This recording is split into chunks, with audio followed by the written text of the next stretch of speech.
नमस्ते दोस्तों, मैं हूं प्रदीप कुमार। आप देख रहे हैं डिजिटल मार्केट। वीडियो शुरू करने से पहले बता दूं, ये वीडियो एक एजुकेशनल पर्पज़ के लिए है। अगर आप स्टॉक मार्केट में कोई भी फाइनेंशियल इन्वेस्टमेंट करते हो तो अपने फाइनेंशियल एडवाइजर से सलाह जरूर लें या फिर अपनी सोच समझ के साथ ही इन्वेस्टमेंट करें। अगर आपको स्टॉक मार्केट में कोई भी फाइनेंशियल लॉस होता है तो उसके लिए ये वीडियो रिस्पॉन्सिबल नहीं रहेगी। तो चलो दोस्तों, वीडियो शुरू करते हैं।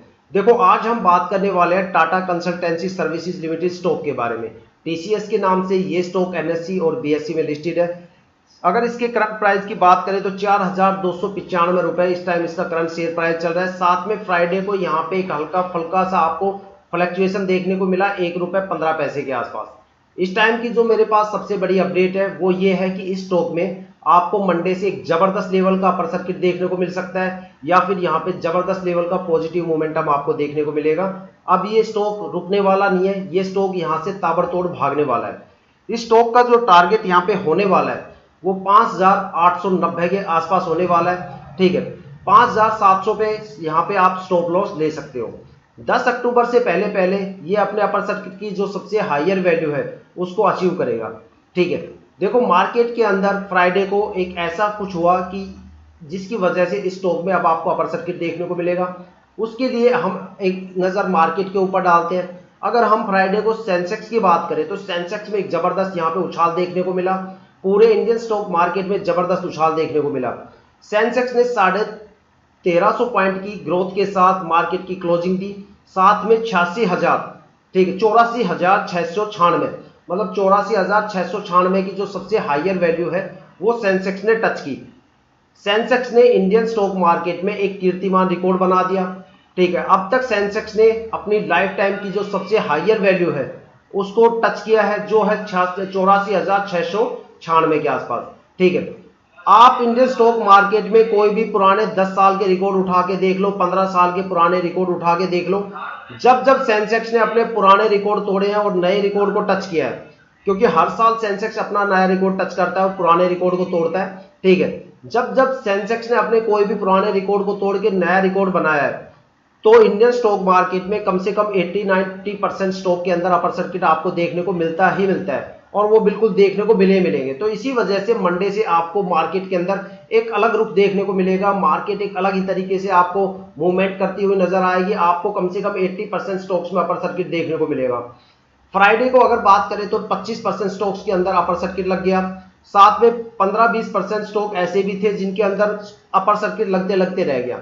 बाकी 40% स्टॉक ऐसे थे जिन्होंने एक पॉजिटिव मोमेंटम देने से पहले थोड़ा सा लोगों को पैनिक करके एक बड़े वॉल्यूम का जो वहां पे इंट्राडे का जो बड़ा सेलिंग प्रेशर बना हुआ था उसको कम करने के लिए उन्होंने थोड़ा सा स्टॉक्स को गिराया ताकि लोग पैनिक हो और इन्वेस्टर्स का एक सारा माल वहां पे ऑपरेटर उठाए।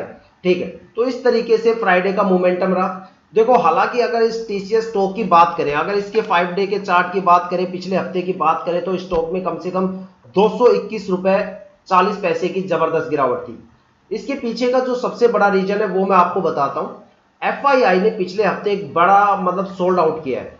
ठीक है, अगर देखा जाए जब से हमारे संसद में बजट आया है तब से लेके अगर अब तक की बात करें तो एफआईआई ने टोटल 30,000 करोड़ का बड़ा सोल्ड आउट किया है, जिसकी वजह से इंडियन स्टॉक मार्केट में एफआईआई की होल्डिंग काफी ज्यादा कम हो गई, जिसकी वजह से स्टॉक मार्केट में एक जबरदस्त फ्लक्चुएशन देखने को मिला। खास तौर पे सितंबर में 2 सबसे बड़े सोल्ड आउट हुए और दोनों सोल्ड आउट एक बड़े लॉस के साथ हुए।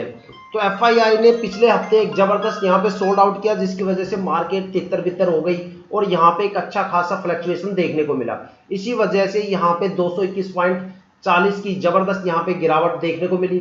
ठीक है, अगर देखा जाए तो मार्केट में और भी कई ऐसे फैक्टर चल रहे हैं जिसकी वजह से स्टॉक्स लगातार 3 महीने से एक जबरदस्त गिरावट का सामना कर रहे हैं। अगर इसके 1 मंथ की बात करें तो देखो 1 मंथ में यहाँ पे 256 पॉइंट की गिरावट देखने को मिलती है, और अगर 6 महीने की बात करें तो 6 महीने में यहाँ पे सिर्फ 322 रुपए का पॉजिटिव मोमेंटम देखने को मिलता है। ऐसा लगता है कि भाई अगर जिस प्राइस रेंज का ये स्टॉक है उस प्राइस रेंज के हिसाब से जो इतना पॉजिटिव मोमेंटम है वो तो कुछ ज्यादा है नहीं। ठीक है, ऐसे क्या रीजन है कि भाई ये स्टॉक के अंदर मतलब ऐसा लग रहा है जैसे ये स्टॉक किसी प्राइस रेंज के बीच में फंस गया हो, इसकी जो परफॉर्मेंस है वो स्टक हो गई। ठीक है, इसके पीछे 3 सबसे बड़े फैक्टर है। जो सबसे बड़ा फैक्टर है वो है यूरोप की मार्केट को लेके। देखो, यूरोप की मार्केट के अंदर गवर्नमेंट जो वहां पे जियोपॉलिटिकल टेंशन चल रही है, ठीक है, ये आप सभी को पता है। एक तरफ अगर रशिया यूक्रेन का वॉर चल रहा है तो दूसरी तरफ इजराइल और उसके पड़ोसी देशों का वॉर चल रहा है।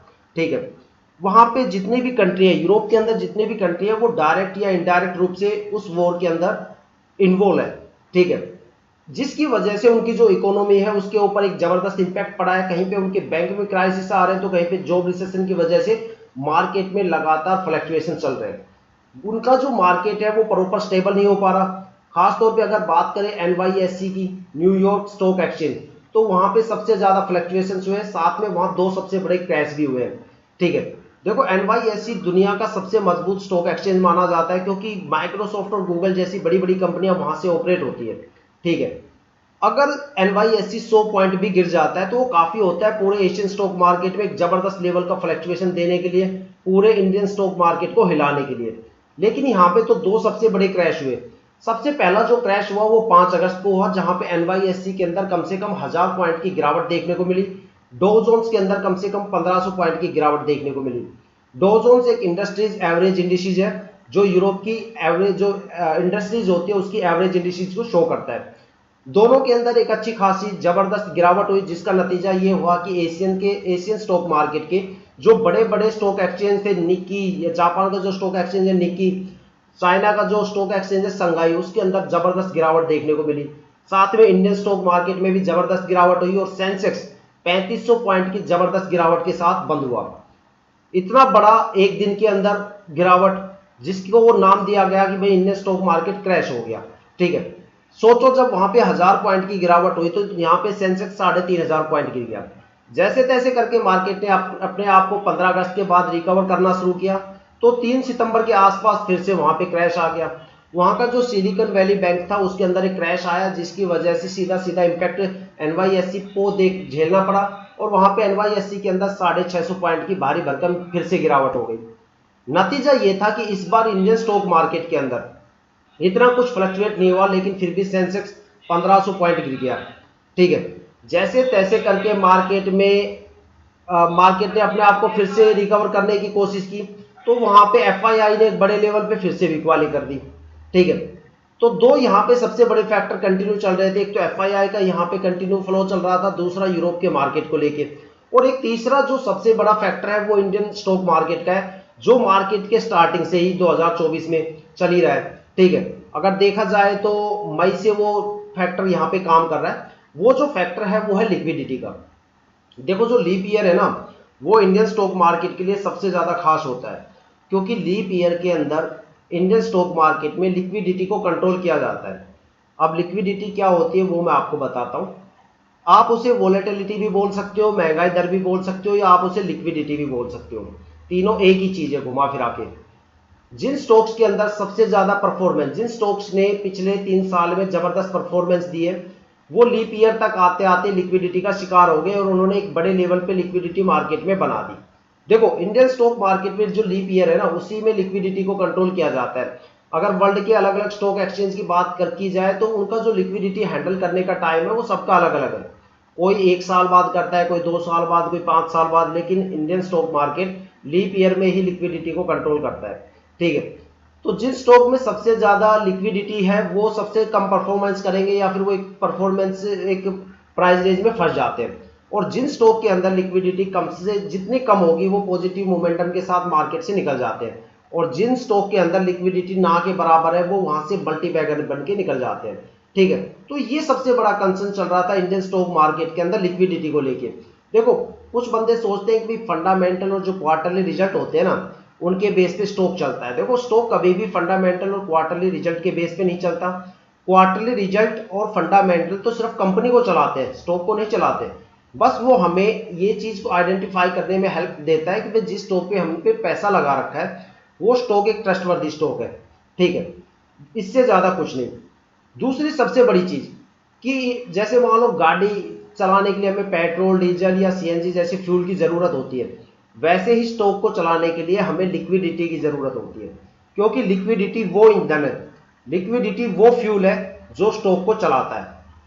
ठीक है, अगर लिक्विडिटी नहीं है तो स्टॉक समझ लो तितर बितर हो जाएंगे।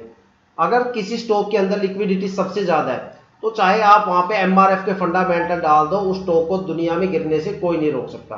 तो देखो ये 3 मेजर सबसे